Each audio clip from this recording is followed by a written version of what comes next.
bonjour. Je vous Bonjour. remercie de nous accorder cet entretien. Vous venez régulièrement au Québec pour des conférences. Vous avez publié plusieurs livres sur le tantrisme, qui sont parfois des commentaires.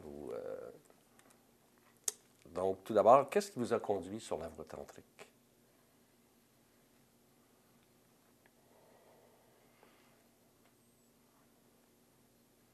Bon, évidemment, ce serait intéressant de parler de ce que veut dire le mot tantrisme, qui est un mot qui finalement n'a pas grand sens, mais ce qui m'a amené, c'est ce qui amène tout le monde, c'est la vie personnelle, c'est les événements, et c'est la rencontre avec une personne qui enseignait cette démarche sans jamais mentionner le fait qu'elle s'apparentait, on va dire, culturellement à la démarche tantrique. Non, c'était Jean Klein, mais s'il avait été soufi, j'aurais suivi une démarche islamique, ou s'il avait été chrétien, une démarche chrétienne. Donc c'est lui qui m'a touché, et comme il enseignait cette forme, je me suis approprié cette forme petit à petit. OK. Tout d'abord, comment pourrait-on décrire le tantrisme? Parce que pour l'ensemble des gens, c'est un peu confus. Il y a toute la notion qui est rattachée à la sexualité, qui est en réalité, je crois, une simple partie, une toute petite partie de l'ensemble du tantrisme. Donc, quelle serait la définition? Vous savez, une définition est toujours fausse. Pour beaucoup de gens, le tantrisme, c'est ce qu'il y a dans les tantras, mais il y a des tantras qui ne sont pas tantriques. Il y a des textes tantriques qui ne s'appellent pas tantra. Mm-hmm. Ensuite, il y a le tantrisme hindou, le tantrisme bouddhiste, qui sont les deux grandes lignes. Mon maître disait que pour lui, le tantrisme, c'était l'application de la non-dualité dans le monde phénoménal. Mais c'est une définition qui ferait rire les spécialistes. C'est vrai qu'en Inde, il y a un tantrisme du Bengale, il y a un tantrisme du sud de l'Inde, il y a un tantrisme cachemérien, il y a un tantrisme de l'Assam, il y a un tantrisme de Nat Yogi, un tantrisme de Bénarès. Donc toutes ces écoles sont très différentes. Et ce serait difficile de trouver une base. On ne peut même pas dire qu'ils sont tous shivaïstes, parce qu'il y a un tantrisme vishnouiste. Donc, c'est plutôt culturellement ou historiquement qu'on peut le définir. Et là, région par région, la réponse va être vraiment différente. Mm-hmm. L'élément sexuel est une invention géopolitique. C'est uniquement fait parce qu'au début du siècle dernier, les chrétiens qui sont allés en Inde ont fait des critiques de ce qu'ils pensaient être le tantrisme, parce qu'on leur a dit que la sculpture érotique des temples indiens était des sculptures tantriques. Et également, ils ont mal interprété certains textes. Les sculptures érotiques indiennes peuvent être dans certains cas érotiques, mais elles ne sont certainement pas tantriques. Le tantrisme n'a pas de lien avec l'érotisme, c'est une invention de... C'est la critique, on va dire, de tous ces auteurs chrétiens qui a jeté le noir dessus. Et comme c'était noir dans les années 60, tout ce qui avait été mis à la porte est revenu en courant. Donc on s'est approprié en disant si les chrétiens ont trouvé ça mal, ça doit être bien. Et puis il y a eu Rajneesh, pour ne pas le nommer, qui était un professeur de philosophie brillant indien, qui a popularisé un texte sans le comprendre vraiment, le Vijnanabhairava Tantra, et qui a inventé ou fait un amalgame de techniques, lui, on va dire sensuelles ou sexuelles, qu'il a appelé tantrisme, mais ça n'existe pas dans le tantrisme. Le tantrisme s'est servi de l'iconographie sexuelle pour des raisons métaphysiques. Ça particulièrement dans le bouddhisme tibétain, vous avez des couples enlacés. Mais quand Marie-Madeleine parle de son union avec Dieu, c'est pas sexuel, ça veut dire quelque chose. Comme le cri sur une croix, ça veut dire quelque chose. C'est pas une torture physique.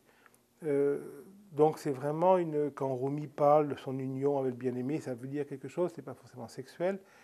Dans le tantrisme, a formulé dans les bouddhistes l'union de la compassion et la sagesse, prajna et karuna, l'homme et la femme, mais c'est pas sexuel.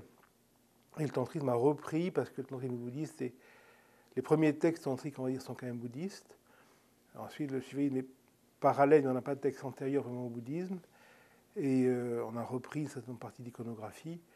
Et il y a la notion de Shiva Shakti, mais Shiva qui est la conscience, qui est adoré sous une forme phallique en Inde, il y a eu cette même imaginaire de penser que s'il y avait un phallus, il y a des choses sexuelles. Mais le lingam n'est pas un phallus dans le sens sexuel, c'est le réservoir de la création. Et quand on voit un Shiva Lingam en Inde, le phallus ne rentre pas dans l'organe féminin, il en sort. Donc ce n'est pas du tout sexuel. Quand c'est sexuel, le sexe rentre. En tout cas, si on est fait normalement, le sexe de l'homme rentre dans le sexe de la femme. Là, il est au-dessus, il en sort. Donc ça veut dire autre chose, ça veut dire que la conscience, qui est masculine, est au-delà de la manifestation, qui est féminine. Donc Shiva n'est pas monsieur, Shakti n'est pas madame, et leur union n'est pas le tantrisme. Ensuite, il y a effectivement dans certains textes tantriques une description de relations physiques, mais qui tiennent une toute petite fragment dans le Tantraloka d'Abhinavagupta, qui doit faire peut-être 1000 pages. Il y a dans le chapitre 29 une dizaine de pages qui décrivent des éléments, mais qui n'ont rien de... Aucun accent n'est mis ni sur la sensualité, ni sur ces choses-là. C'est purement des éléments techniques. On s'est aperçu que dans l'union sexuelle, il y a une espèce d'exaltation du souffle, d'exaltation de l'énergie, etc. Et comme toute énergie, si elle est canalisée, elle peut avoir des effets, on va dire, secondaires. Et donc l'union sexuelle, à partir du moment où le désir devient multidimensionnel, si le rapport sexuel n'est plus un besoin de se satisfaire ou un besoin de prouver quelque chose, ça peut devenir une découverte de certains niveaux d'énergie, mais c'est une codification extrêmement spécifique. C'est dans certains cas, en tout cas, ça n'a rien à voir avec les couples qui vont faire des séminaires sur le tantrisme, que les gens développent leur sexualité, leur sensualité, c'est sûrement très bien pour eux, mais le mot tantrisme n'a pas de place là-dedans. Okay. C'est une invention vraiment moderne, et comme toujours, les Indiens ont repris l'imaginaire européen et américain, et maintenant en Inde, on enseigne ce même bêtisier. Comme le yoga qu'on enseigne en Inde, il y a en grande partie des techniques de gymnastique de Suède et d'Angleterre du siècle dernier. Jean Klein est quelqu'un qui a eu une importance majeure dans votre vie. Qu'est-ce qu'il vous a apporté? Qu'est-ce qui vous a attiré vers lui? Ou comment s'est produite votre rencontre avec lui? C'est la première personne qui m'a fait peur. Ah oui? Dans quel sens? J'étais, comme beaucoup de monde, en tout cas, extrêmement orgueilleux et prétentieux, et je ne pouvais pas respecter quelqu'un à qui je pouvais faire peur. Et depuis tout petit, je suis comme ça. Et donc, tous les week-ends à Marseille, j'allais boire, et puis j'allais me battre avec des gens, et je gagnais toujours les combats. J'ai eu énormément de chance, je ne connaissais pas les arts de combat. Beaucoup plus tard, j'ai découvert ça, et si j'avais rencontré une fois quelqu'un de compétent, ça aurait vraiment mal fini pour moi. Mais je suis arrivé à faire croire aux gens que je cassais sur des murs, que j'étais plus fort qu'eux. Et c'était très fort, et même quand je rencontrais quelqu'un, que je n'étais pas totalement idiot quand même, que je voyais plus fort que moi, je me disais, peut-être je ne peux pas le casser, je ne peux pas l'envoyer à l'hôpital, mais si je viole sa femme, si j'égorge ses enfants, si je brûle sa maison, il va craquer. Et je ne pouvais pas étrangement respecter quelqu'un que j'aurais pu faire craquer. Et quand je rencontrais Jean Klein, je l'ai regardé, et puis j'ai regardé ailleurs. Je n'osais pas le regarder. C'est la première personne qui m'a fait peur. Et ça, je ne pouvais pas ne pas être complètement mis en question par ça. Et ça, j'ai vraiment écouté. Et c'est devenu le cœur de ma vie. Bon, la peur est partie, heureusement. Mais c'était vraiment ça qui a joué pour moi. C'est la première fois que je voyais quelqu'un, je me disais, je ne peux rien pour lui. Quoi que je fasse pour le détruire, je sentais, à tort ou à raison, qu'il y avait quelque chose en lui que je ne pourrais pas toucher. Et ça m'intéressait vraiment. Donc j'ai fait comme ça. Et pourquoi avoir choisi le tantrisme shivaïte du Cachemire tout particulièrement? Parce que c'est ce que Jean Klein enseignait au niveau technique. Okay.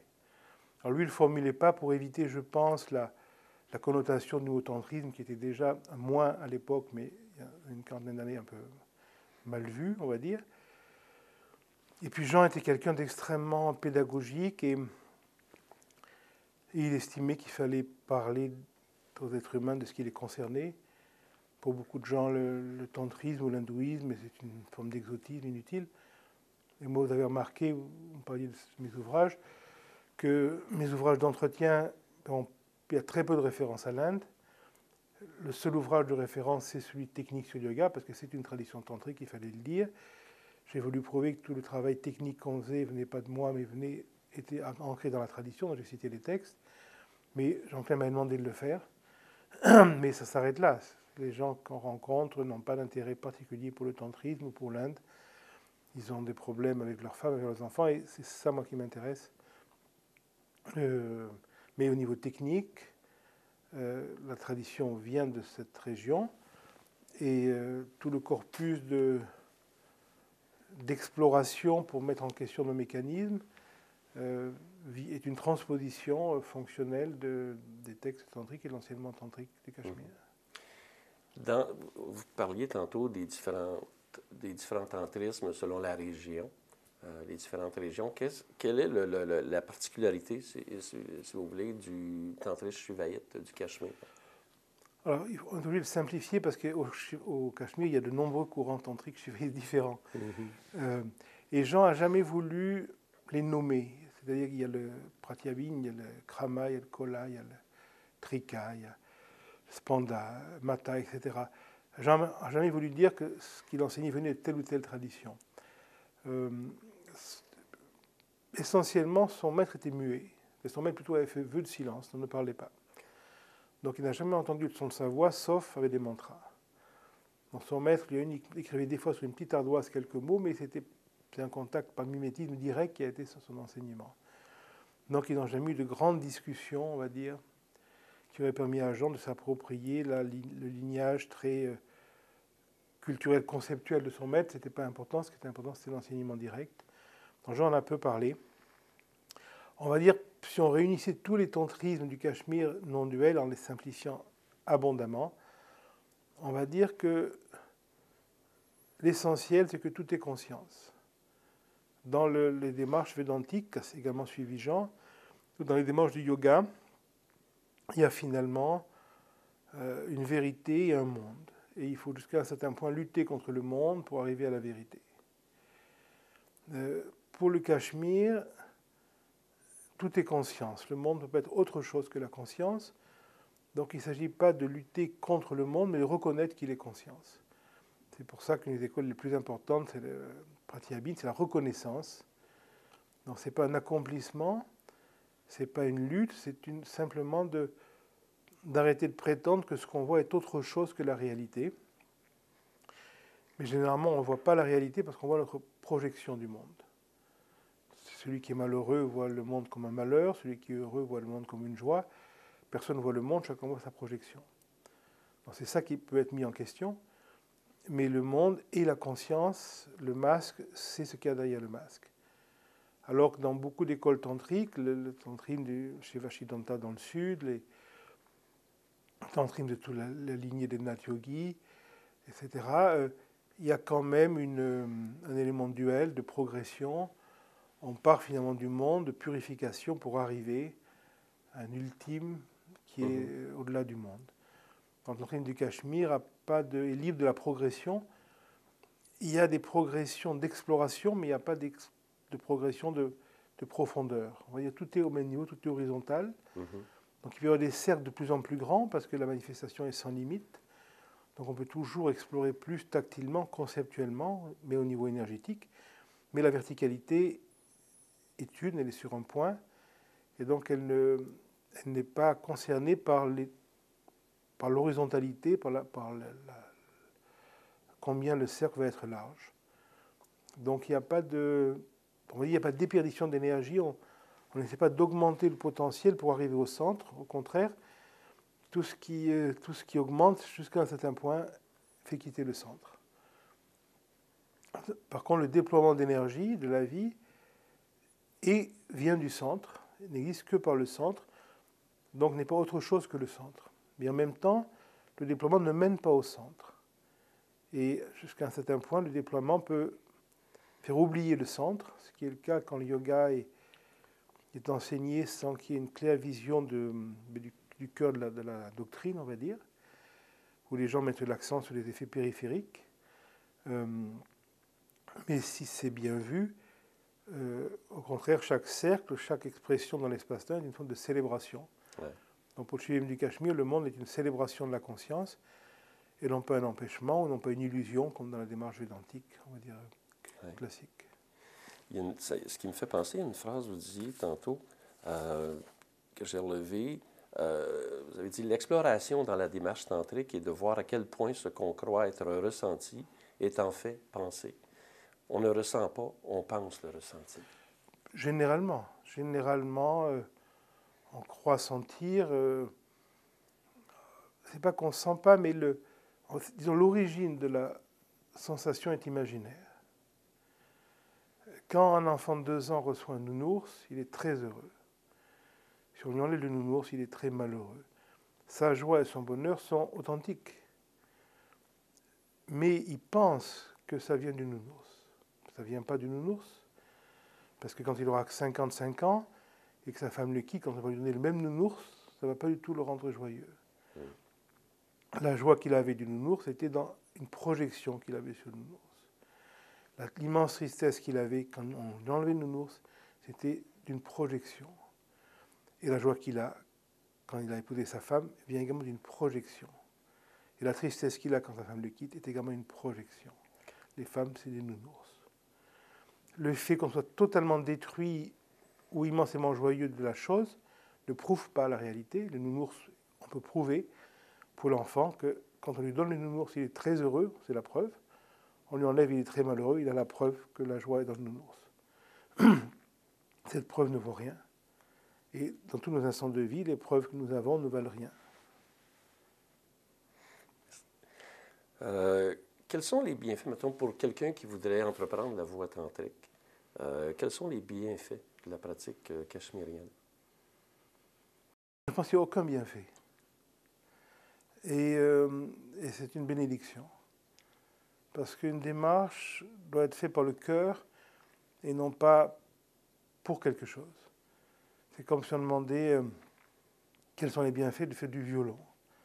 Si vous allez voir des grands violonistes, et vous dites, mais alors si mon fils fait du violon, qu'est-ce que ça va lui apporter?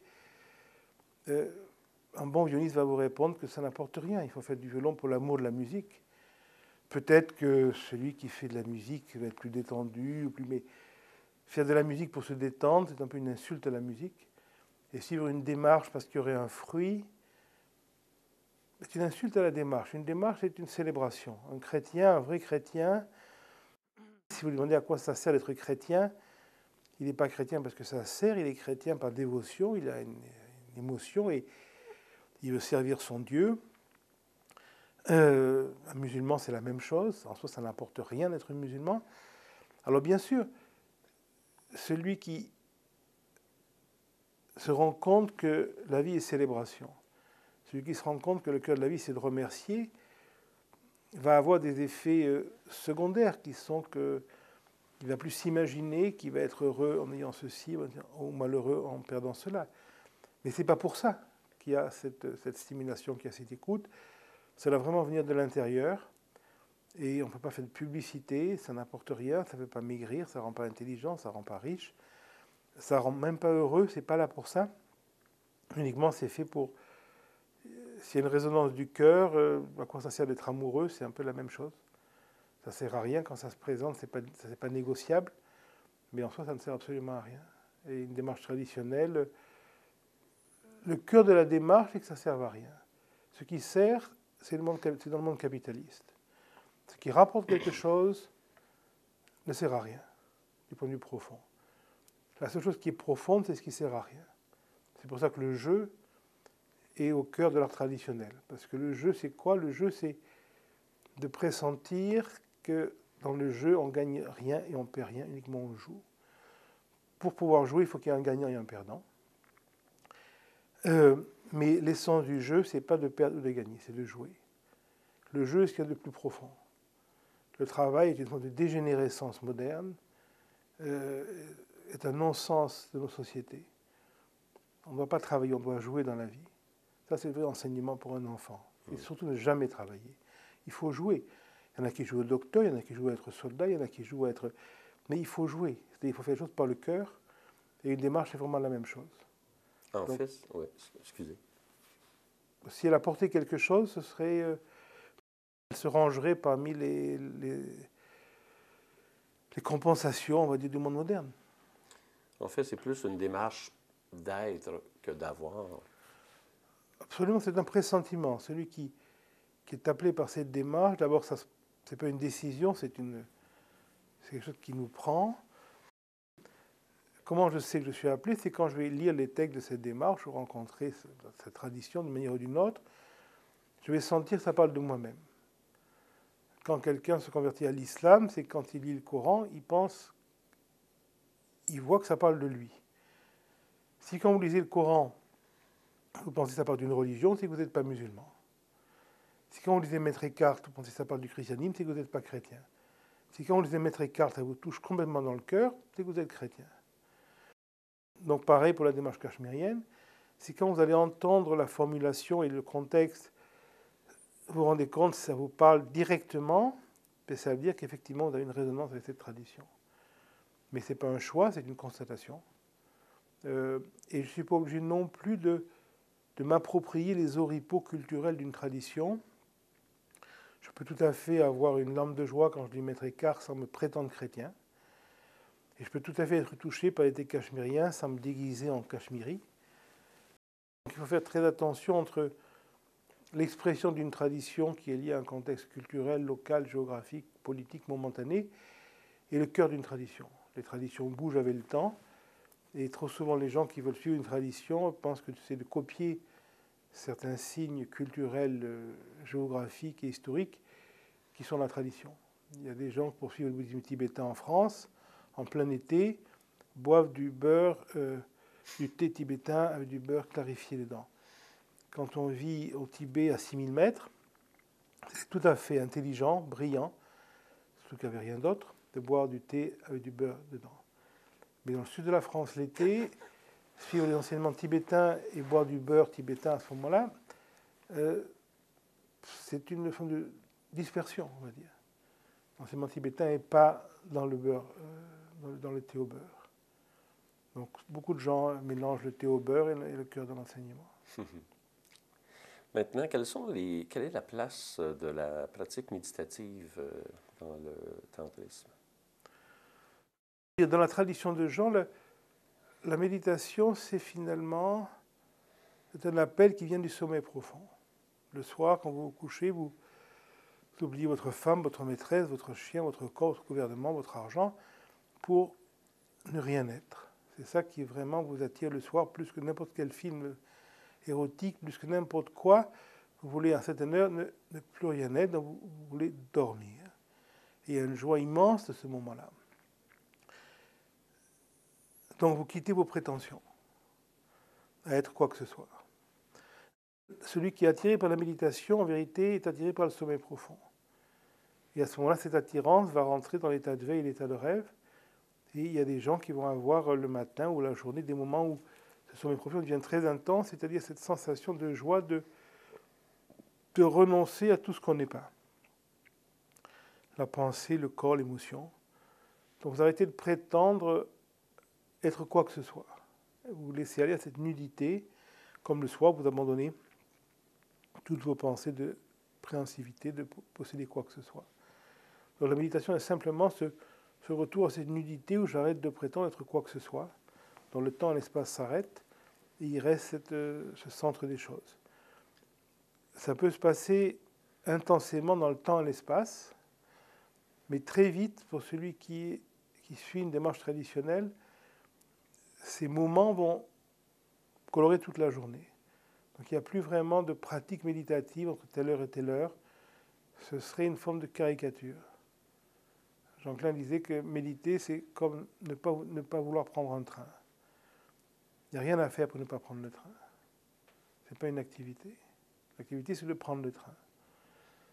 Donc, de plus en plus, naturellement, il va y avoir ce parfum du sommeil profond.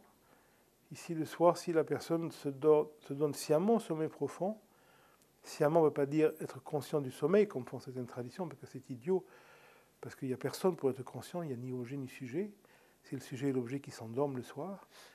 Mais le matin, si vous donnez sciemment à la mort de ce que vous n'êtes pas. Le matin, quand de nouveau le corps, la chambre, la maîtresse, le chien, quand le monde réapparaît, il va rester une espèce d'émotion, une espèce d'odeur du sommeil profond qui va se maintenir dans la journée en présence des objets, en présence du corps, en présence du monde. Donc la méditation va beaucoup plus être de cette présence consciente, mais consciente sans sujet ni objet, cet arrière-plan dans lequel apparaît la perception. Et bien sûr, quand à certains moments, la perception se meurt, et beaucoup de gens, quand une pensée se meurt, automatiquement une autre pensée apparaît, quand une perception du corps se meurt, automatiquement il crée quelque chose.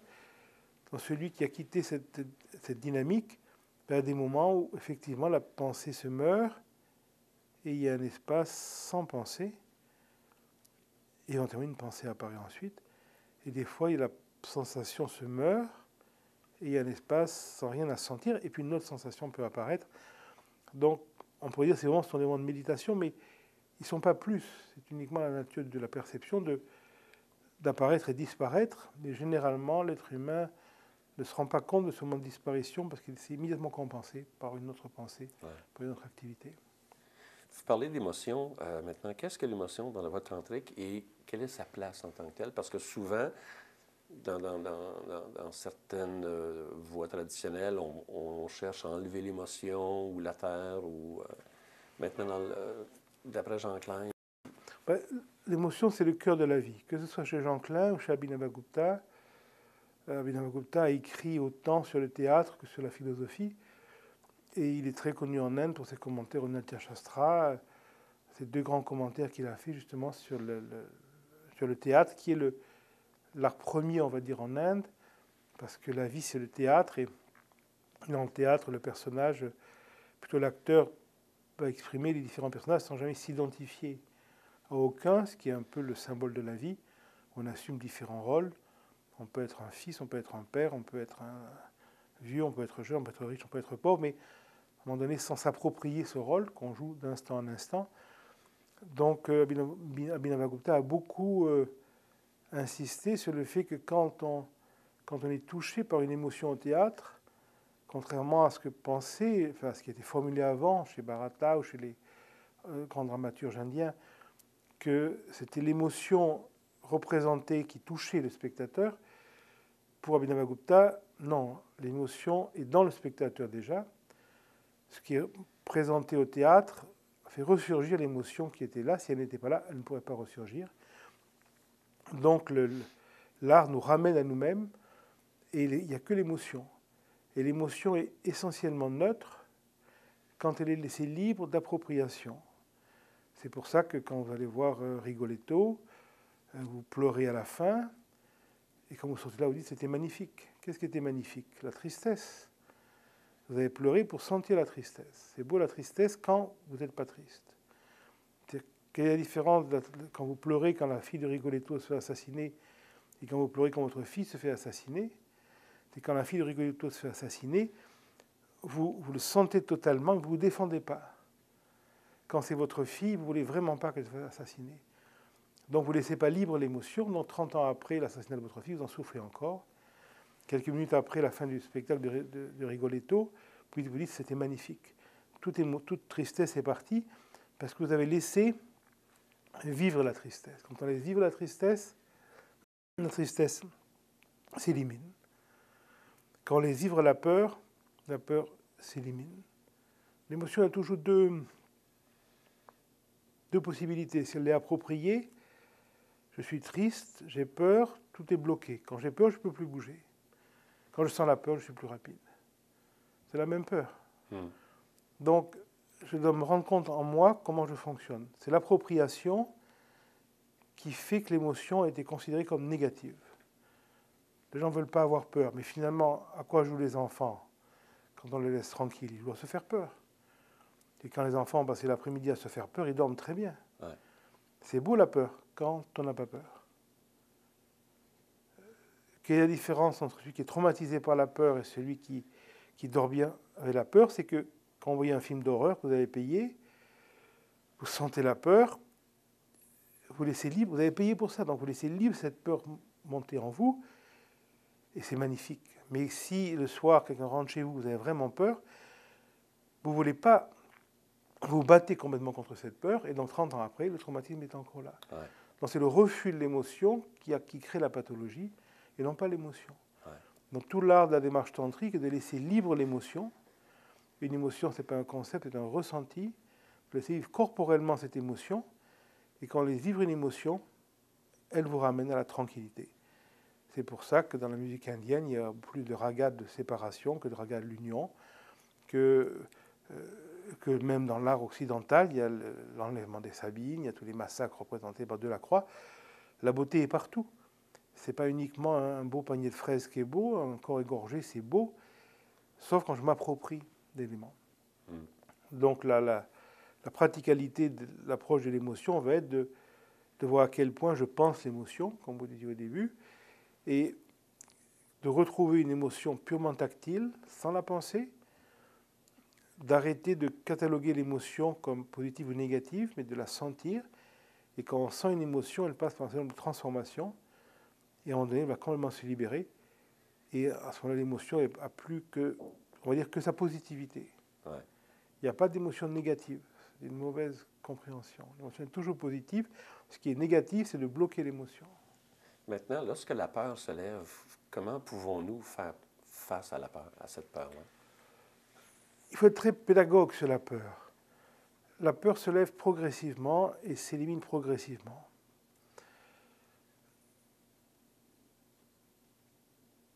Quand il y a la situation de peur, je suis pris par la peur.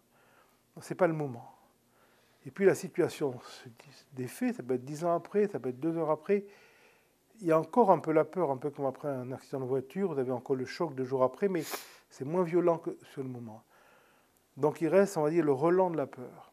C'est à ce moment-là, le chien méchant n'est plus là, non, mais il y a encore un peu le choc. De tactilement laisser vivre ce subchoc, on va dire, ce choc secondaire. C'est pas trop difficile parce que quand il n'y a plus le chien, quand il n'y a plus la situation, vous pouvez enfin dire oui. Pendant la situation, c'est difficile de dire oui parce que vous croyez que vous dites oui au chien. Mais quand le chien est parti, vous pouvez dire oui à la peur du chien. Donc c'est après la situation qu'on va pouvoir amadouer, on va dire, l'approche de l'émotion, l'approche de la peur. Donc j'ai eu peur de mon père il y a 30 ans. Je me rappelle de la chose, mais mon père, heureusement, est enterré depuis 10 ans. Donc j'ai plus vraiment peur de mon père, mais il y a encore en moi cette peur. Et je laisse tactilement, c'est dans le ventre, c'est dans la poitrine, c'est dans la gorge, le ressenti de cette peur. Et qu'est-ce que je fais? Je fais rien. Parce que l'émotion est naturellement mouvement.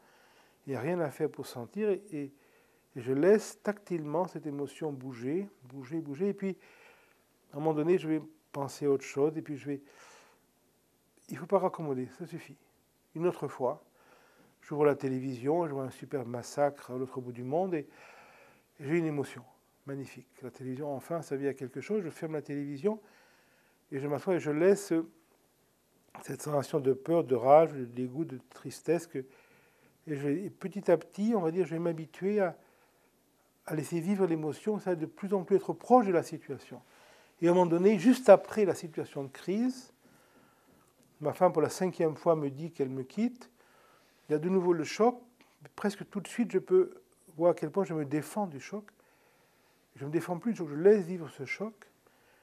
Et à un moment donné, vous allez voir que pendant la situation de crise, vous allez voir que vous faites tout pour bloquer l'émotion, alors que ce n'est pas la peine de bloquer l'émotion, ne bloque pas la situation. La peur du chien n'empêche pas le chien. Donc je peux vraiment laisser la peur du chien vivre en moi et m'occuper du chien. Et à un moment donné, ça va même être avant l'émotion. Je vois le chien, je sens la peur et je me rends compte que c'est une mémoire. Vous voyez, j'ai plus vraiment peur de ces chiens-là, mais il y a eu cette espèce de mémoire qu'avant, un chien comme ça m'aurait fait peur. Et puis ça tombe. Et puis à un moment donné, vous passez la journée, vous rentrez le soir, et votre chat vous demande alors qu'est-ce qui s'est passé aujourd'hui. Vous décrivez la journée et vous vous rendez compte qu'il y a une situation qui avant vous aurait fait peur. Aujourd'hui, vous l'avez enregistré comme une situation, sans l'émotion. Vous ne le savez même pas. Uniquement quand vous décrivez le soir votre chat, vous vous rendez compte qu'il y a 20 ans, j'avais fait une crise avec cette chose-là. Et aujourd'hui, c'était ce que c'était. Alors c'est peut-être votre voisin qui vous a traité d'imbécile, peut-être votre femme qui vous a dit qu'elle vous quitte, c'est peut-être peu importe. Avant, ça aurait été un drame, et aujourd'hui, vous avez écouté la situation comme elle était, et ça n'a rien créé. Donc il y a une espèce d'appropriation de l'écoute qui se fait après le traumatisme, et puis de plus en plus près, puis pendant, et on dit même avant le traumatisme, je m'aperçois du mouvement. Maintenant, les peurs, les émotions se vivent dans le corps. Plusieurs traditions qui cherchent à aller au-delà du corps ou sortir du corps. Mais quelle est la place du corps ou le travail avec le corps dans la tradition tantrique? Ben, il n'y a que le corps. Tout ce que vous voyez, c'est le corps. Ce mur, cette caméra, vous-même, cette table, votre genou, le mien, tout ça, c'est une invention de votre corps visuellement. Si on vous arrache les yeux, vous ne voyez plus tout ça. Si on vous arrache la langue, vous ne sentez plus tout ça. Si on vous éteint pas, vous n'entendez plus tout ça. Ce qu'on appelle le monde est uniquement le corps. Donc, vouloir aller au-delà du corps ne fait pas de sens. C'est un corps imaginaire, on va dire. Mm-hmm. Tout ce qui se passe, la peur, elle est dans le corps. La tristesse, elle est dans le corps. Elle n'est pas dans votre frigidaire, elle n'est pas dans votre voiture, non, elle est dans le corps. Donc si quand vous rentrez le soir, votre chien vous demande qu'est-ce qui s'est passé, vous dites mais j'étais en colère, j'ai été triste, il va vous dire mais comment tu sais que tu as été triste? Vous allez dire mais je le sens. Il va dire mais tu le sens où? Et vous allez voir que vous ne le sentez pas dans votre sac, vous le sentez pas vous le sentez dans votre corps. Tout ce qu'on expérimente est dans le corps. Par contre, ce qu'on appelle le corps, c'est un imaginaire. C'est une représentation. Mm-hmm. On ne parle pas du corps imaginaire à ce moment-là. Mais le corps, c'est le ressenti. Le ressenti, c'est le corps. C'est deux mots pour dire la même chose. Mm. Mais ce qu'on appelle dans notre société occidentale le corps, c'est un imaginaire. Ce corps qu'on aime, ce corps qu'on n'aime pas, ce corps qu'on veut maîtriser, ce corps qu'on veut dresser, ce corps qu'on veut améliorer, ce corps qu'on veut vendre, ce corps qu'on veut... Ça, c'est des corps hypothétiques, ça, c'est des corps psychologiques qui sont greffés. Et la plupart des gens, le matin, quand ils se réveillent, réactivent ces corps hypothétiques. Il y en a qui se croient beaux, il y en a qui se croient laids, il y en a qui se... Ça, c'est des croyances qui sont appropriées. Ceux qui ont été traités d'imbéciles se prennent pour des imbéciles. Ceux qu'on a traités d'intelligents se prennent pour des gens intelligents.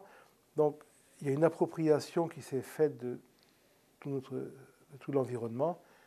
Bien sûr, la plupart des gens ne se vivent qu'en fonction de comment ils ont été traités, on va dire. Et c'est légitime. Je comprends dire, on peut remettre en question ça. Mais l'émotion, c'est le corps, c'est l'émotion. Mais ce qu'on appelle le corps ici, c'est un imaginaire. Le moindre psychiatre, même de bas étage, sait très bien que quand il ne comprend pas un patient, il suffit de faire dessiner un arbre, un enfant, une maison, et déjà il a plein d'indications sur la personne. Mm-hmm. S'il demande au patient de dessiner son corps, mais selon comment on dessine son corps, on voit tous les problèmes qu'on a. Le corps qu'on a n'est pas un corps concret, c'est un corps imaginaire qu'on s'est approprié pour se défendre, pour survivre. On a créé un corps de défense, on a créé des muscles, on a créé des systèmes d'automatisme. On ne connaissait pas d'autres moyens de survivre. C'est normal qu'un enfant qui est battu par son père crée des mécanismes de défense, de sécurité. Il n'a pas d'autre solution. À 3 ans, c'est normal d'avoir peur. Mais à 55 ans, à un moment donné, on n'a plus besoin d'avoir peur de ce qui n'existe plus. Donc il n'y a aucune critique de celui qui est traumatisé par un événement. Il n'a pas le choix. Ouais. Mais à un moment donné, je n'ai pas besoin de souffrir de quelque chose qui n'existe plus. Donc il y a une exploration qui va se faire. La vie se meurt vraiment à chaque instant. Et donc la plétude de l'émotion nous amène de voir que presque toujours ce qui nous fait souffrir est déjà mort. On réactive un schéma. Votre père a fait ça, votre mère a fait ça, et 40 ans après, telle chose arrive. Et non, c'est ce qui est arrivé il y a 40 ans pour réactiver. Parce qu'une femme vous a dit ça, parce qu'une femme vous a fait ça. C'est ce qui s'est passé quand vous aviez 3 ans. Et donc ça, c'est ce qu'on va découvrir quand on laisse vivre l'émotion. On va se libérer de ces mécanismes qui couvrent la vie de la plupart des gens. Mm-hmm. On a un imaginaire, on a des dogmes. Lorsqu'on entreprend la voie tantrique, comment faire cesser le mental?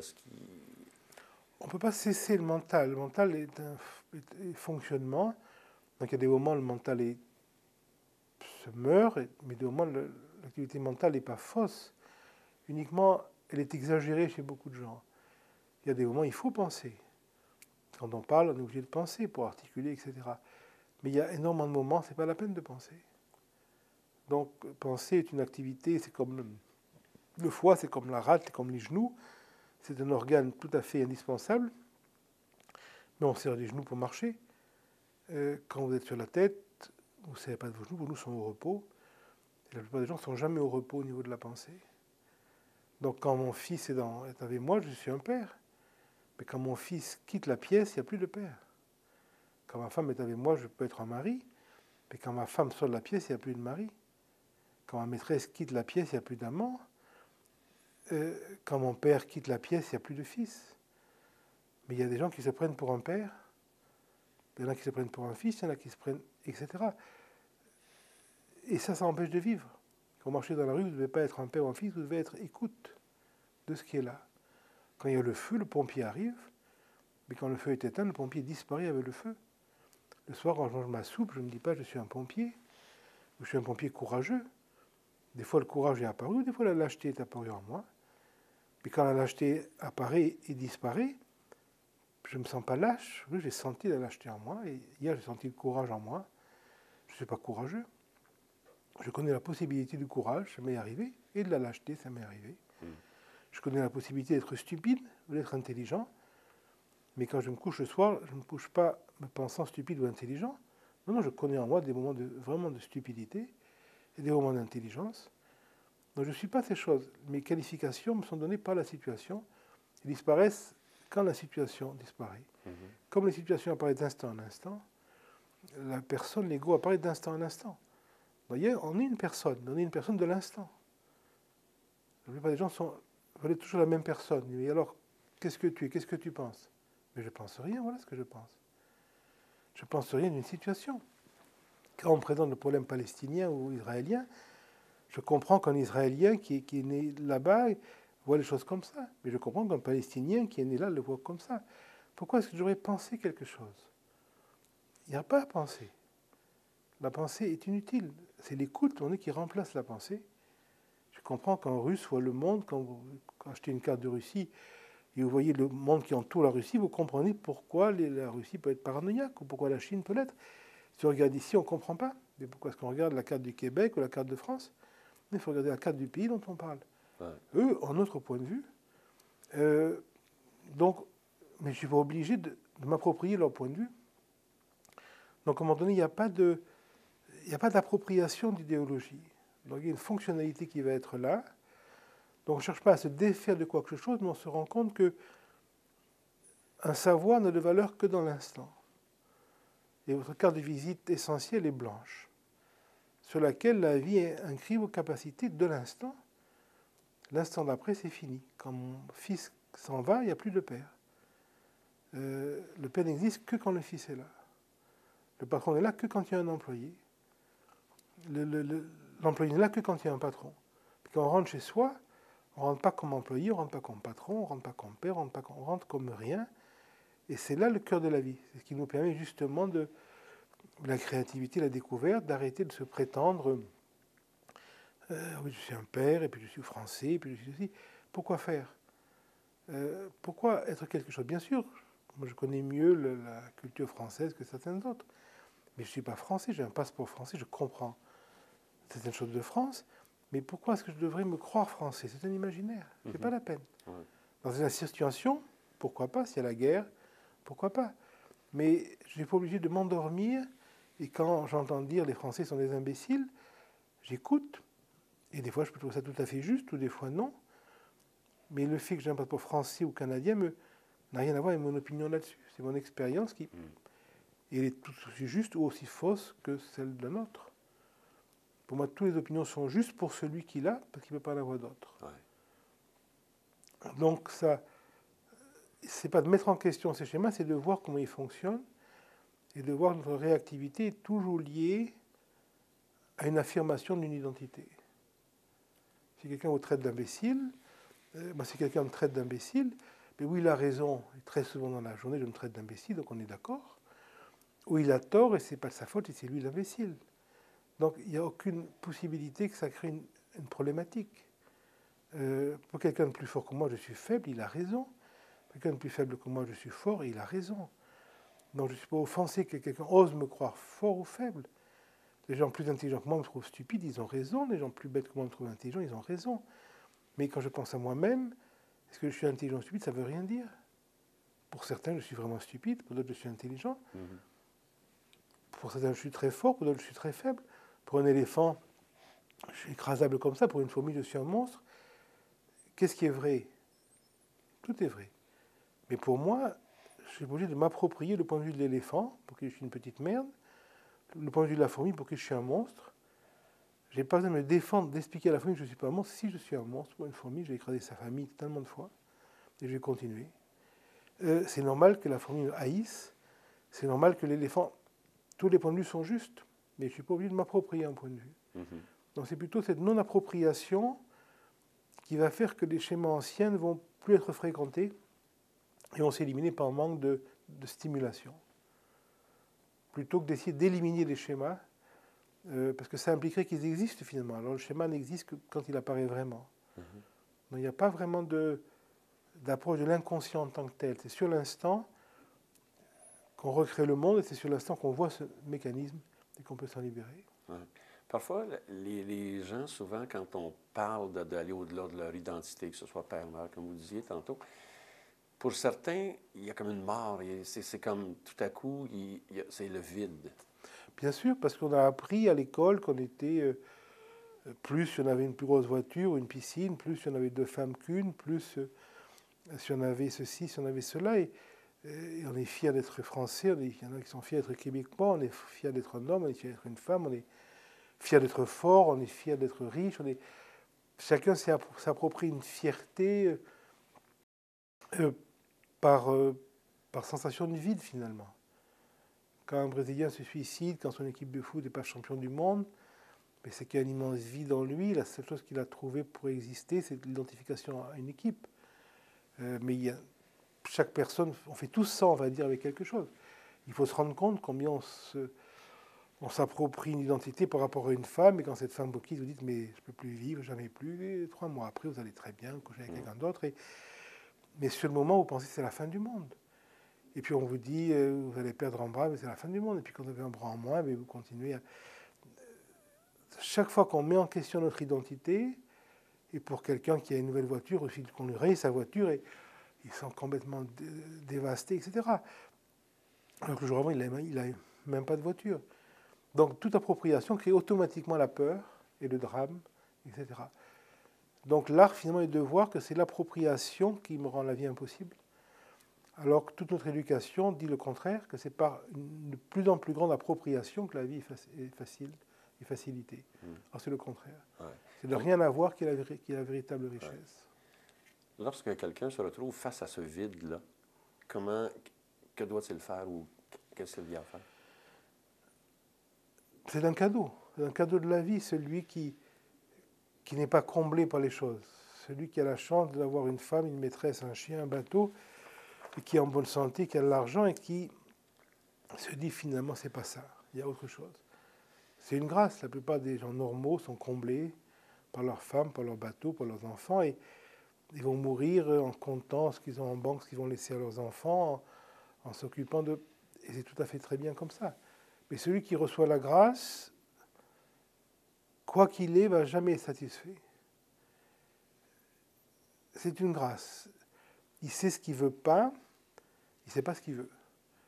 Et ça, on va dire, c'est la grâce qui a commencé son travail, qui va continuer pour amener la personne à rencontrer, on va dire, des propositions qui vont l'amener à se rendre compte que l'absence de quelque chose, ce n'est pas un vide. Au contraire, c'est un plein, que le soir, quand il quitte son identité, quand il quitte sa femme, quand il quitte ses possessions, quand il quitte son compte en Suisse, il n'a pas plus rien, il a tout. La preuve, c'est ça qu'il veut. Parce que le soir, votre plus belle maîtresse, votre enfant que vous adorez le plus, votre chien le plus beau, votre voiture magnifique, à 3 heures du matin, la seule chose que vous voulez, c'est l'oublier pour dormir. Donc ça prouve bien que le fait de rien être est plus important que la plus belle des possessions, puisqu'on préfère l'abandonner le soir. Donc on a la preuve que ne rien être est le cœur de la vie. Et c'est ça petit à petit qui va se faire jour de plus en plus clairement. Au lieu de voir cette absence comme une négation, on la voit au contraire comme la chose la plus extraordinaire. Il n'y a rien de plus intense, sensuel, intime que le soir quand vous donnez au sommeil, et c'est le moment où vous n'êtes vraiment plus rien. Vous n'avez pas peur à ce moment-là, sauf si vous êtes fait pour l'hôpital psychiatrique. Donc cette joie de dormir et la joie du pressentiment finalement, et donc il suffit que la personne comprenne l'orientation, et elle va se rendre compte que ce qu'elle redoute le plus, en fait, c'est ce à quoi elle aspire le plus, cette non-appropriation, ce qui n'empêche pas de s'occuper de ses enfants, de sa femme, de son corps, de sa voiture, et ça empêche de souffrir de ces expressions. On fait ce qu'il y a à faire, totalement, intensément. Vous faites ce qu'il y a à faire pour votre corps, pour vos parents, pour votre femme, pour vos enfants, pour le pays. Mais ça s'arrête là. Quand vous demandez rien, il n'y a jamais de déception possible. Vous savez, ce qui arrive est non négociable avec la vie. Donc, tout ce qui est né va mourir. Tout ce qui vient va partir. Donc, vous faites les choses joyeusement, comme vous occupez de votre jardin. Vous savez très bien, dès que vous allez être mort, le prochain propriétaire va raser le jardin, faire un parking. Ça ne vous empêche pas de vous donner totalement, intensément à faire la plus belle des choses de votre jardin. Vous donnez tout ce que vous pouvez à vos enfants. Vous savez très bien, vraisemblablement, ils vont dilapider tout ce que vous avez développé. C'est la beauté de la vie. Donc il faut tout faire comme si chaque instant était le plus important, tout en sachant que ça n'a absolument aucune importance. Ce qui est important, c'est l'intensité. L'intensité est vraiment là que quand il n'y a pas de but. Quand il y a un but, une fausse intensité, c'est une agitation. Mais quand il n'y a plus aucun but, on peut vraiment être intensément dans ce qu'on fait parce qu'on n'y accorde aucune importance. Et ça a une extrême importance. On peut vraiment jouer que quand on est libre, le jeu devient vraiment sérieux. Tant qu'on joue pour s'amuser, le jeu n'est pas sérieux. Le vrai jeu est totalement intense, mais on a cette intensité que quand on voit que c'est complètement gratuit. Qu'on gagne ou qu'on perde, le problème n'est pas là. Quoi qu'on accomplisse dans la vie, quand on est sur son lit de mort, c'est une plaisanterie. Donc quand c'est très très clair, il y a un peu de joie de vivre, une joie d'accomplir, une joie de s'occuper de son jardin, de sa femme, de ses enfants, mais sans rien demander. On ne prétend pas. L'instant d'après, on sait très bien, on va aller à l'hôpital pour problème cardiaque, on va se faire écraser. Il n'y a rien qui manque. L'intensité, elle est vraiment dans l'instant. Donc c'est ça qui va éliminer la plupart des pathologies psychologiques. Mm-hmm. Comment pouvons-nous créer en soi la présence et la disponibilité? En voyant combien on est toujours dans la pensée, combien on est toujours dans l'interprétation, combien on est toujours en train de fabriquer. Je suis là, je pense déjà, je vais aller là. Je suis là, je pense quand je vais aller là. Je suis avec cette femme, je pense à l'autre femme. Je pense à cette femme. J'achète ça, etc. De voir ça affectueusement. Ça ne mérite pas de commentaires, on est tous pareils. Mais on peut voir comment on fonctionne. Voir qu'on se sert des situations. Ce qu'on veut et pas ce qu'on veut. On s'imagine qu'on veut ça, mais ce n'est pas vrai. Quand l'enfant veut un train électrique, ce n'est pas un train électrique qu'il veut, il veut être tranquille. Mais il croit que quand il aura ce train, il sera tranquille. Quand l'enfant veut l'affection de ses parents, ce n'est pas vrai, il ne veut pas l'affection de ses parents, il veut être tranquille. Il pense que quand ses parents sont affectueux, il sent la tranquillité. Quand vous voulez que votre femme soit affectueuse, ce n'est pas vrai que vous voulez ça, vous voulez être tranquille, etc., etc. Donc je projette selon mon niveau intellectuel et culturel, affectif, la tranquillité sur tel ou tel objet de désir. Si j'avais cette voiture, vraiment, enfin, ça irait. Puis j'achète la voiture ou je la vole, et puis quelques temps après, avec la même voiture, je m'ennuie, et mais si j'avais ça. Et donc simplement voir comment on fonctionne. Il n'y a pas de critique, je ne peux pas changer ça, mais je peux le voir. Et de le voir, de voir combien c'est toujours une projection, la satisfaction qui est soi-disant dans une situation, et que la même voiture me laisse complètement indifférent après, que la même situation me laisse complètement indifférent après, à un moment donné, va amener que toutes les énergies qui sont généralement utilisées pour faire arriver ce que je veux et empêcher ce que je ne veux pas, ces énergies vont être moins dynamiques et petit à petit vont se poser parce qu'il n'y a plus rien que je veux, parce que je sais que ça, c'est comme le reste. Que cette femme, que ce chien, que ce gourou, que cette tradition, que cette voiture, que ce voyage, quand je serai aux Seychelles, c'est la plus belle des plages, je me dirais, et alors? Mais que tant que je suis là, il y a un problème. Le problème, ce n'est pas la plage, c'est moi-même. Quand je suis sur la plage, il y aura un problème. Où que j'aille, tant que j'y suis, il y a un problème. Quelle que soit la plus merveilleuse des femmes, mais tant que je suis là, il y aura un problème. C'est ça que je dois me rendre compte. Quand je vois ça, la dynamique pour changer de femme, pour aller aux Seychelles, ou pour suivre tel ou tel enseignement, va vraiment me quitter. Parce que je dis que ça sera pareil. Alors, la vie fait que les choses changent, mais ça ne se fait plus par intention, ça se fait parce que la vie est mouvement. Les femmes peuvent changer, les enseignements peuvent changer, les voyages peuvent changer, mais il n'y a plus l'espoir que si je fais ça, si je suis ça, si je suis ce gourou, peut-être que... Non, il n'y a pas de peut-être. Ouais. Ce sera comme le reste. Donc, cette énergie expansive se réduit, va se poser, et à ce moment-là, étrangement, il va y avoir, c'est celui qui est fait pour ça, des moments de joie sans cause. Vous allez vous promener dans la rue, vous venez d'apprendre que votre femme est infidèle, votre enfant est malade, vous n'êtes pas en forme physiquement, vous ne savez pas trop comment payer votre loyer, et étrangement, vous avez un moment d'intense joie sans aucune raison. On est vraiment pourquoi, il n'y a aucune raison d'être joyeux, et vous êtes vraiment joyeux. Et dès que ça commence à venir, c'est extraordinaire parce que vous avez la preuve que c'est rien qui vous a donné cette joie. Donc ça va encore plus réduire la dynamique de chercher la joie dans quelque chose. Et quand vous allez encore moins la chercher, il va y avoir un peu plus ces moments de... Vous êtes vraiment joyeux, et on dit, mais pourquoi tu es joyeux? Et joyeux vraiment pour rien. Et c'est un peu comme un cercle vicieux. Et au plus cette joie va venir, au moins vous cherchez, au plus ça vient. Et à un moment donné, l'idée de penser que cette femme, que cette paire de chaussures, que ce voyage, ou ce gourou, pour quoi que ce soit pour vous, est complètement impensable. Ça n'empêche pas la vie, parce que la vie est mouvement, mais ça empêche l'imaginaire. L'espoir, donc le désespoir, donc le regret, donc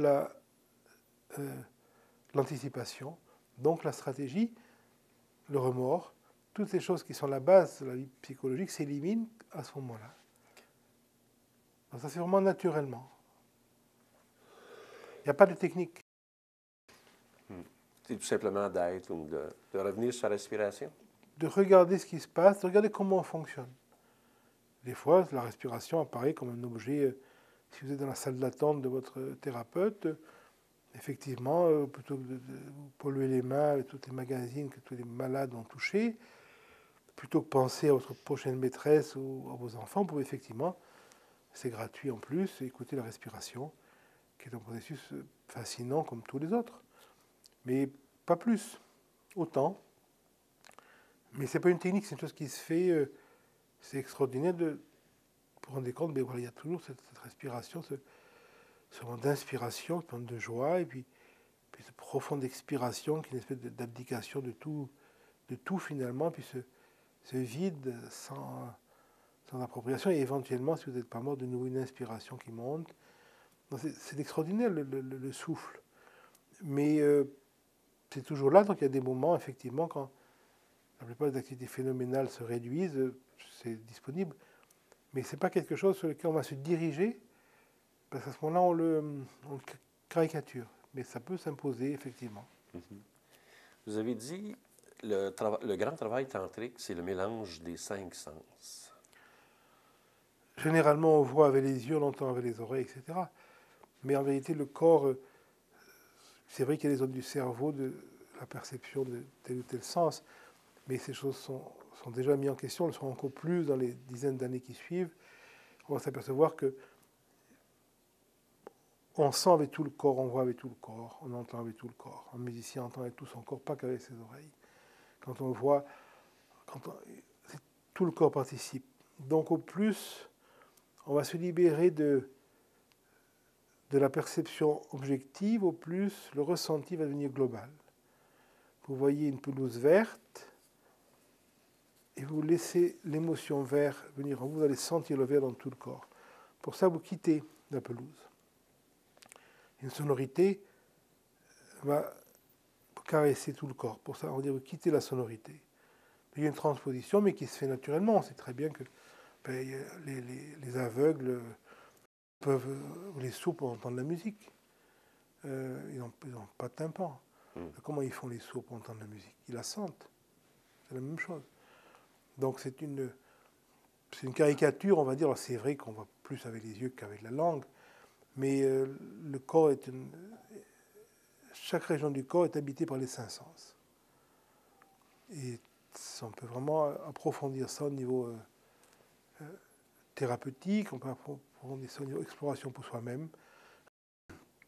Et c'est très important. Et le travail du corps dont vous parliez, justement, c'est d'amener cette globalisation tactile du corps, où le corps devient une écoute, le corps devient entendement, le corps devient...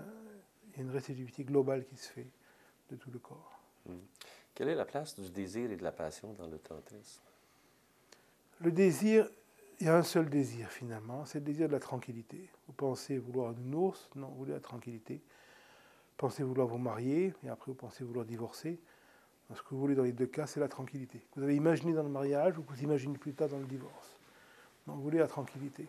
Donc quand on dit dans le tantrisme de suivre son désir, ça ne veut pas dire de suivre l'objet imaginaire du désir, mais suivre le vrai désir. Qu'est-ce que je veux essentiellement?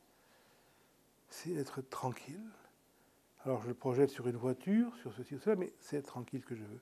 C'est ça, suivre son désir.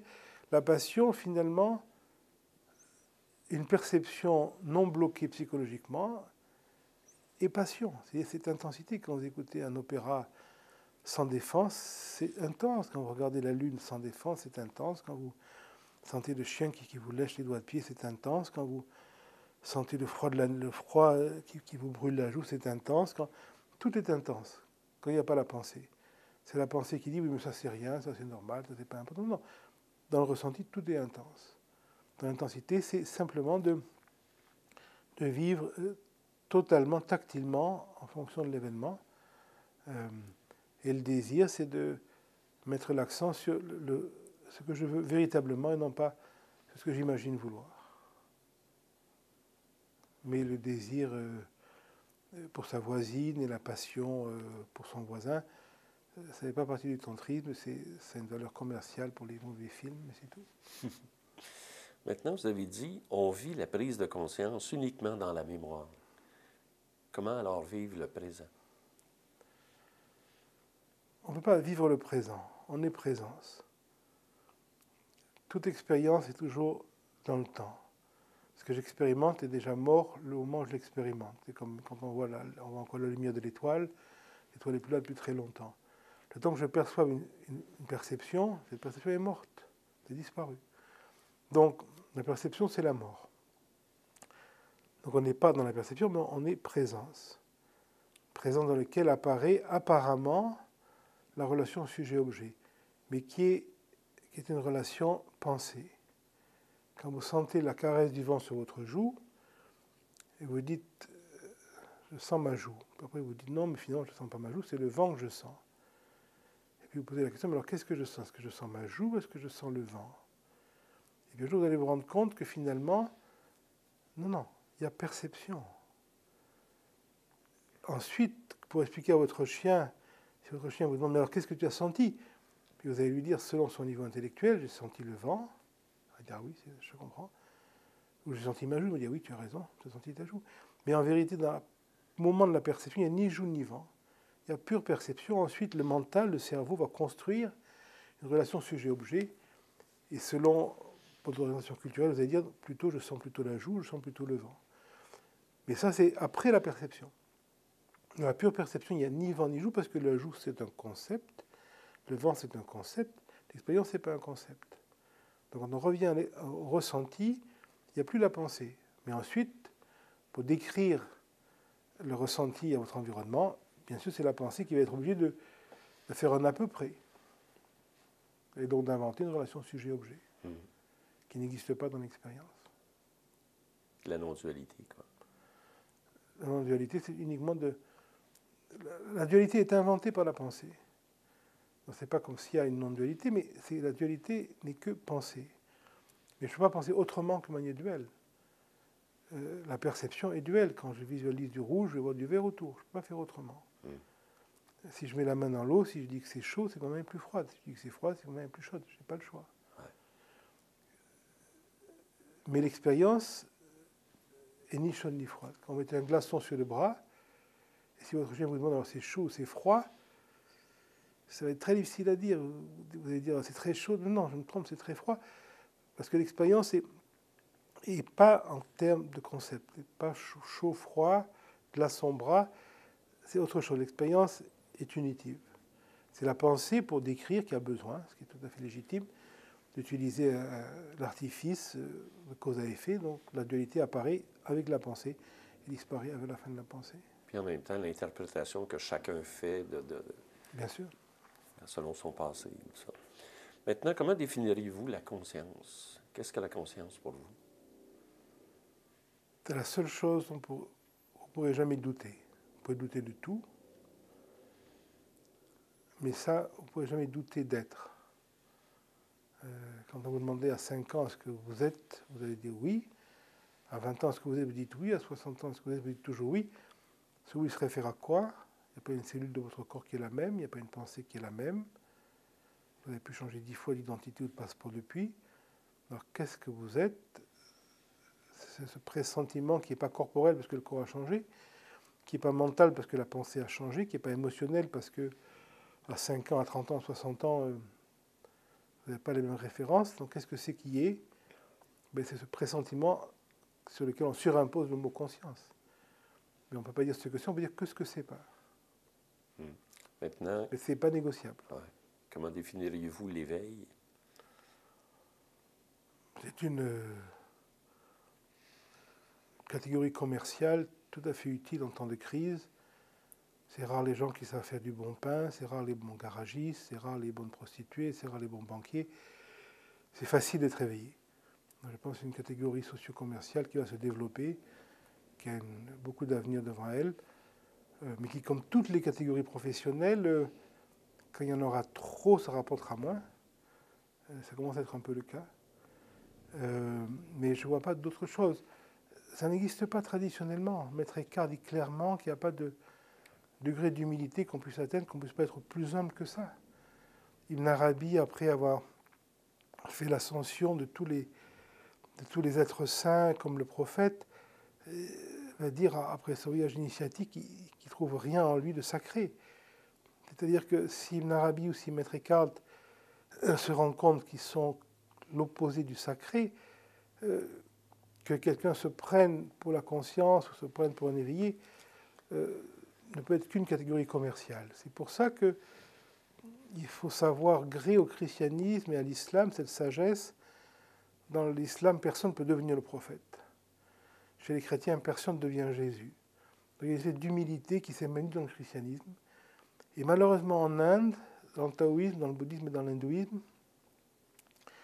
une mauvaise compréhension des textes a fait qu'on croyait que des gens étaient éveillés. Mais c'est une mauvaise compréhension. Quand vous lisez les textes de Shankaracharya Atmabodha, à la fin de chaque sloka, il y a Shivoham, Shivoham, je suis Shiva. Ça ne veut pas dire que monsieur est Shiva. C'est-à-dire que quand j'ai renoncé à moi, à tout ce qui était phénoménal, ce qui reste est pure conscience.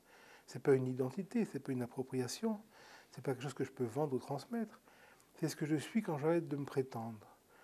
C'est une non-identité. Ça, mal compris, a créé les éveillés modernes. Ça et la culture de l'Inde, où en Inde, il y a un respect pour l'enseignement. L'enseignement est oral parce que c'est une vieille tradition. Et l'oral est plus fidèle que l'écrit. Et donc, en Inde, tout le monde a un gourou. Vous avez un gourou pour le sanskrit, vous avez un gourou pour la grammaire, vous avez un gourou pour la gymnastique, vous avez un gourou pour la musique. Quand vous rentrez chez une famille indienne, vous cherchez la vieille dame, vous allez lui toucher les pieds, vous mettez la poussière de ses pieds sur votre tête. Ce n'est pas un gourou, mais c'est la déesse.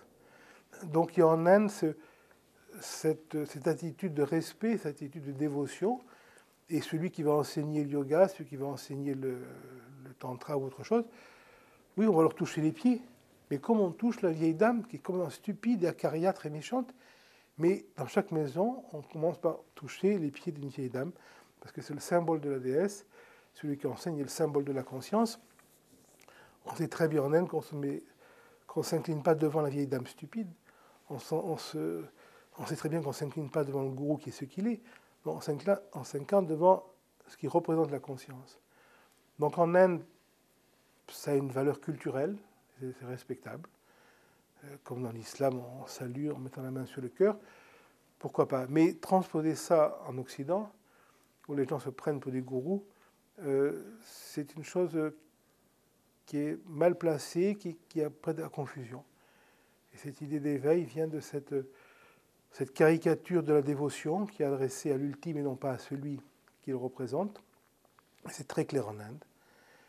Et par la mauvaise compréhension des textes, il y a une appropriation de l'éveil. Et heureusement, l'islam et le christianisme ne sont pas tombés là-dedans.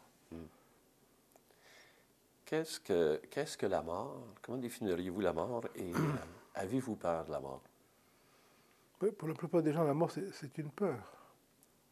C'est une peur selon que votre expérience a été, si vous avez vu des cadavres souriants, des cadavres grimaçants, si trop jeune, vous avez vu des gens écrasés, etc. Ce que vous pensez de la mort est lié à ça. Si vous avez vu 3 grands-pères morts en lotus, en grand sourire, en méditation, vous allez avoir une idée de la mort différente que si on vous a rendu votre frère torturé coupé en morceaux par un pays étranger.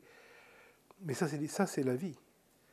C'est pas la mort. Les cadavres parlent de la vie, ne parlent pas de la mort. Donc ce qu'on pense de la mort, c'est en réalité des idées de la vie. Les cadavres, c'est le point de vue de la vie. Les gens s'attristent des cadavres, les morts rient. Dans la mort et pas dans les cadavres. Et à un moment donné, quand l'intensité de la vie devient vraiment vivante, l'idée de la mort est impensable. Ce qui meurt, c'est ce que je ne suis pas. Ce qui meurt, c'est... Mais ça meurt tous les soirs. Ça meurt à chaque instant quand je ne le pense pas. Quand je ne pense pas à mon fils, il est mort, il n'existe pas. Il n'a pas à mourir, il est déjà mort. La mort, c'est un imaginaire. C'est quelque chose qui s'élimine comme imaginaire.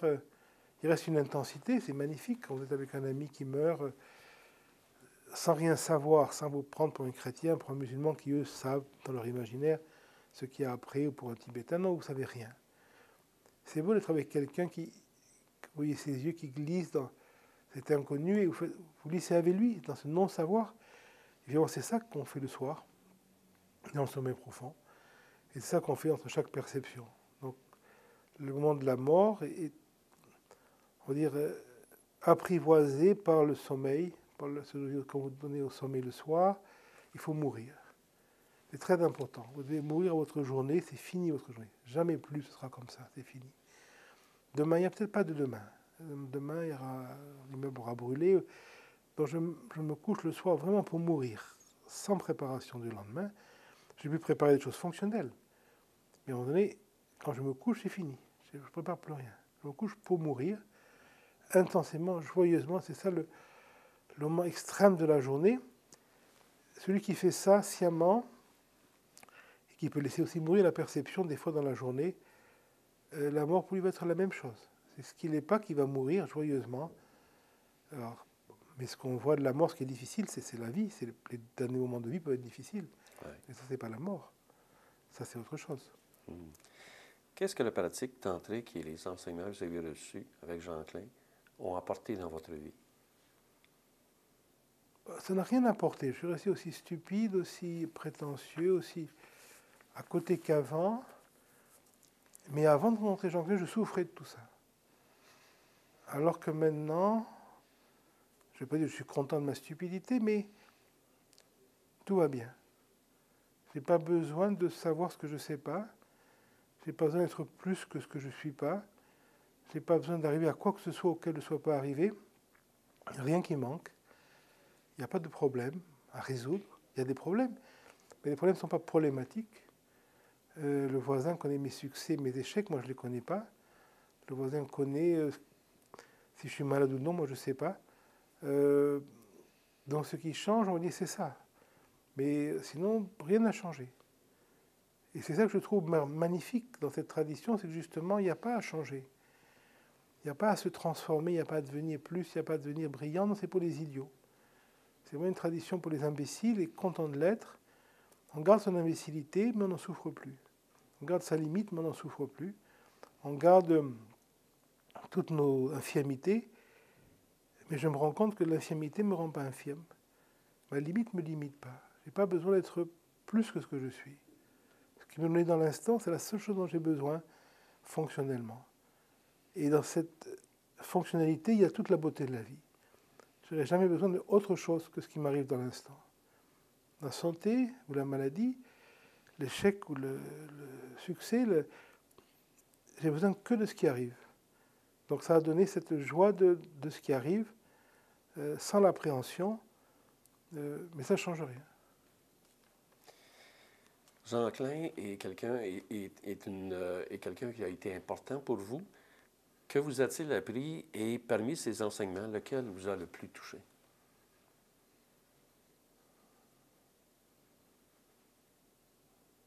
Ce qui m'avait marqué, qui m'a appris, c'est la hiérarchie. C'est-à-dire, quand j'ai rencontré Jean Klein, je pensais que la fin justifiait les moyens. J'étais très jeune lié à la politique, à des choses assez violentes, et j'assumais que pour moi, la fin justifiait les moyens. S'il fallait quelque chose pour arriver à ces fins, tout était justifié. Si la fin me paraissait bonne. Et avec Jean Klein, j'ai appris que la fin ne justifie pas certains moyens. On fait des choses, mais il y a une limite. À une fin noble, il doit y avoir des moyens nobles. Des fois, ce n'est pas aussi clair que ça. Il y a quand même une limite. Et ça, c'est vraiment quelque chose qui m'a appris que j'étais vraiment convaincu du contraire. J'étais certain que pour gagner une guerre, il fallait faire ce qu'il fallait faire. Si c'était juste, peu importe, on va dire. Et Jean était très clair là-dessus. On faisait ce qu'on pouvait faire, mais il y a une limite qu'on doit sentir et on ne le fait pas. Peu importe le résultat. S'il faut, on perd, mais il y a des choses qu'on ne va pas faire. Et je pense que c'est son sens profond de la non-dualité qui lui permettait de trouver une hiérarchie très précise de la dualité. Quand je l'ai rencontré, j'avais une fausse idée de la non-dualité. Et cette fausse idée me faisait dire que, justement, sur un certain plan, tout était non-duel, peu importe ce qu'on faisait, si le but était juste. Et Jean m'a vraiment mis en question là-dessus. Et ça, c'est vraiment ce qui m'a apporté, que la fin ne justifie pas les moyens. Et qu'il y a une limite de ce qu'on peut faire ou non dans cette situation, peu importe la justesse de la situation. Le reste ne peut pas trop s'exprimer parce que c'est de voir quelqu'un sans image de lui-même est très très marquant. Moi, à l'époque, c'est la première fois que je rencontrais quelqu'un comme ça, qui ne prétendait pas, qui n'avait aucune attente. Et c'est vrai que c'est très déstabilisant pour un psychique de voir quelqu'un qui n'a rien à vendre, qui ne demande rien, qui attend rien. Bon, ça a toujours été un peu d'intensité à son contact. À la lumière des enseignements, comment voyez-vous le monde alentour de vous aujourd'hui? Tout ce qui se passe, l'évolution. Quel est le constat que vous apportez? Finalement, tout constat va être une forme de conclusion qui est idéologique. Si je regarde du Québec, si je regarde du sud de l'Inde, si je regarde de Russie, si je regarde d'Éthiopie ou d'Irak, mon constat est très très différent. Donc ces constats sont inutiles. C'est des constats idéologiques qui dépendent de mon état de santé. Si je suis en pleine forme à 20 ans, je vais répondre d'une certaine manière. Si je viens d'apprendre que j'ai plus que 3 mois que j'ai un cancer, je vais répondre autre chose. Si ma femme m'a quitté, je vais vous dire que la vie est difficile. Si j'ai une nouvelle maîtresse, je vais vous dire que la vie est belle. Le monde est vraiment notre imaginaire. Il n'y a pas de changement. La médiatisation du monde est ce qu'elle est. Rien ne change. C'est vrai que au plus il y a de monde, au plus il y a de monde qui peut se faire tuer. Au plus il y a une sophistication dans la destruction et dans l'évolution technique. Mais ces choses-là sont vraiment à la surface et je pense que toute pensée là-dessus va toujours être une pensée infantile finalement. Alors c'est justifié pour un homme politique pour vendre son programme, mais si on n'a pas de programme à vendre, je pense qu'il faut avoir la décence de se rendre compte qu'on ne connaît rien du monde. On a une image du monde, mais il suffit de sortir de son pays, vous allez quelques centaines de kilomètres plus loin, et votre monde n'existe plus.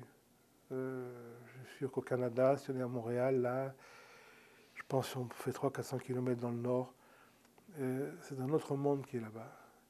Et donc, ce monde là-bas n'est pas plus vrai, il est ce qu'il est. Et puis, si vous alliez en Afrique, si vous allez au Chili, si vous allez...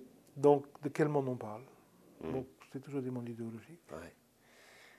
Et vous donnez des conférences au Québec et en France. Quelle différence voyez-vous entre les Français et les Québécois? Les Québécois sont plus sympathiques parce qu'ils n'ont pas la prétention des Français. Donc c'est quelque chose de très sympathique. Il y a une limite. La limite, c'est l'étrange attachement à la France et aux Français qui, pour un Français, est étrange, mais on peut la comprendre historiquement, etc. Moi, je ne suis pas attaché à une langue. Presque tout ce que je lis est en anglais. Si j'ai voulu étudier le cachemire, il fallait pouvoir parler anglais, etc. Donc, moi, par exemple, l'élimination de la langue française me laisse absolument indifférent. Si en France on parle demain chinois, j'aime beaucoup, je trouve tout à fait profond la culture chinoise, ça ne me gênera pas du tout. On parle de plus en plus anglais en France. Donc je n'ai pas de lien avec ça. Mais on va dire c'est partout. Le Québec a une culture de survie donc qui est encore marquée. Voilà, mais si on allait en Suède, on retrouverait des choses identiques. Un pays qui a souffert encore récemment et marqué. En Europe, on a plus de marques politiques parce qu'on a souffert autrement des guerres, etc. Donc, on rentre dans des choses sociologiques, mais les êtres humains sont vraiment partout les mêmes. Ils cherchent la même chose, ils se détruisent avec les mêmes imaginaires. En France, c'est les matchs de football, ici, c'est les matchs de hockey, mais les émotions sont à peu près les mêmes, et donc il n'y a pas de différence. Oui. En terminant, j'aimerais qu'on parle de corps de silence, parce que la plupart de votre bibliographie, ce sont des témoignages ou des verbatims de conférences, tandis que celui-ci, vous l'avez écrit, vous avez travaillé.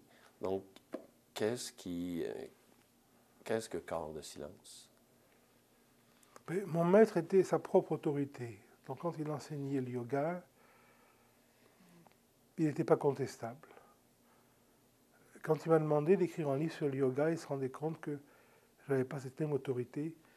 Donc il m'a demandé, il m'a dit, quand vous allez écrire sur le yoga, il faut que tout ce que vous prouviez, que tout ce que vous allez dire ne vient pas de vous, et que c'est ancré dans la tradition. Donc c'est pour ça que ce livre est un peu truffé abondamment de citations, de références qui peuvent apparaître inutiles de la tradition. Ce n'est pas pour montrer une érudition que je n'ai pas, mais c'est uniquement pour prouver que ce qu'on enseigne dans les entretiens, dans les séminaires, n'est pas une invention personnelle, mais vraiment basée sur la tradition. Bien sûr, c'est transposé parce que les êtres humains du Moyen-Âge cachemérien ne sont pas les mêmes maintenant, et ils avaient un acquis là-bas théologique qui n'est pas le même ici, et etc. Donc il faut transposer les choses, et mon maître a été un peu exceptionnel en transposant aussi bien ces enseignements, c'est-à-dire en transposant sans jamais se référer à la tradition en tant que telle. Mais il estimait à juste raison que je n'avais pas la même autorité que lui, donc au niveau du yoga, il a voulu que si j'écrive quelque chose, ce soit en prouvant que la technicité vient vraiment de l'enseignement cachemérien et non pas une invention, une découverte personnelle. Donc c'est pour ça que ce livre est très indianisant, contrairement aux autres qui sont ce qui se passe dans les entretiens publics, où là, il n'y a presque pas de référence à l'Orient. Et l'iconographie du livre vient du fait qu'en Inde, les textes sont toujours représentés par une iconographie d'une déité, et chaque déité représente un texte. Donc on peut comprendre une tradition en étudiant le texte ou en contemplant la déité. Et donc l'iconographie, celui qui s'est regardé avec des yeux, on va dire, clairs, une statue orientale, va accéder à la même profondeur que le texte qui correspond, parce que tout est dit dans l'iconographie. Mais celui qui s'est regardé une mosquée ou un édifice roman avec clarté, sans référence, peut avoir la même émotion quand il lit Maître Eckhart. Donc c'est un peu la même chose. Mais c'est très marqué en Orient, cette déification des textes et le fait que chaque texte est représenté par une déité. Donc c'est pour ça qu'on ne peut pas citer les textes, parce que ça demande un savoir culturel. On a mis une grosse iconographie qui permet à ceux qui sont ouverts à ça, en contemplant une iconographie, d'avoir un espèce de pressentiment que ce n'est pas uniquement une décoration, ce n'est pas fait pour être joli. Il n'y a pas d'art esthétique en Inde, ce n'est pas joli, c'est vivant. Et c'est vivant pas en tant qu'exotisme, c'est vivant parce que ça parle de moi-même. Et celui qui est appelé à ça, comme avoir une forme de résonance, comme avec une musique. Puis il y a une deuxième partie qui s'en vient bientôt. Bientôt est un mot tout à fait sympathique parce qu'il n'est pas fermé, donc effectivement, c'est bientôt, quelle que soit ta limite. Ça, c'est la partie théorique, on va dire. L'autre partie sera la partie pratique, c'est-à-dire sur le travail qu'on appelle les asanas, des pranayamas du corps et du souffle. Ce sera une reprise d'un ancien livre, mais beaucoup plus élaboré, mais beaucoup plus marqué au niveau des références dans les textes. Ce livre que vous citez pour les intellectuels, l'autre ce sera pour les gymnastes. Je pense que ça s'appelle, c'est Corps de yoga, le titre. Le prochain sera Corps de vibration. Corps de vibration. Éric Barret, je vous remercie infiniment Merci pour votre entrevue. Ça a été très agréable. Merci. Bienvenue.